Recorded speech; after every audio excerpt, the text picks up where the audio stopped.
Okay, so you just saw footage from last year's pool and the mulch that I had down with the timbers around it.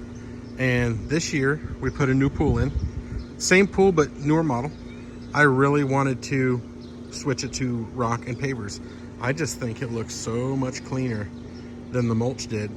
I'm not done. I still have a lot more rock to add. As you can see, there's still some tarp showing up there. But and I'll show you, I'm still working on the backside here. This ground was higher, so I had to dig into the ground a little bit when I leveled the pool.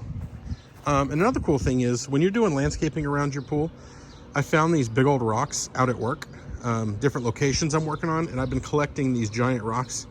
They work really good when you come up to the side of the pool and you just want to step up on it to get to the pool. So those are really cool.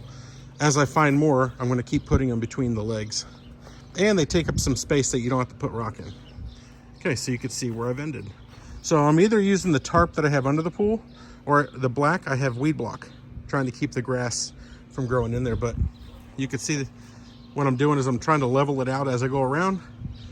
And we live about an hour away from town out here in Texas from a Home Depot. So I grab about, 12 each time I go. So it'll probably take 4 or 5 more trips to go all the way around the pool. But I think it looks really, really good. To me, it looks so much nicer than the mulch that we had. Much, much nicer. It'd be easier to maintain. The mulch, when it rains, it kind of flies everywhere. But it looks much better around the pump. I'm gonna add some lights around the pool. But I just wanted to make a quick little video to help give you some ideas of what you can do around your Intex pool. Some people just leave the tarp down, that's great. Put it on dirt, whatever, and let your grass grow up to it.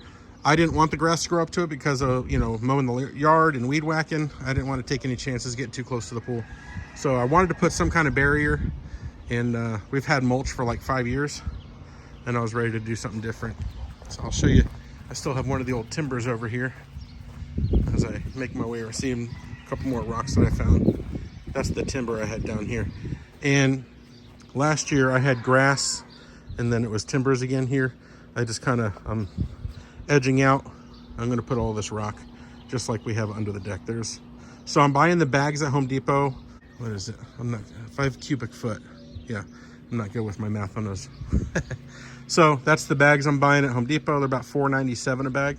And these nice little pavers, they're rounded on one end and then, cut inside so they go in real smooth. They're kind of beat up looking stone almost. Those are like $1.97 a piece. So they're not real expensive at all. But it's gonna look great when it's completely done. And you'll see it in some videos I'll have later out this year. Once the grass is starting to come in nice, coming out of dormancy. So that's it. Just wanted to make a quick little video showing you, giving you some landscape ideas around your Intex pool to just really improve the appearance of your pool. So have a great day.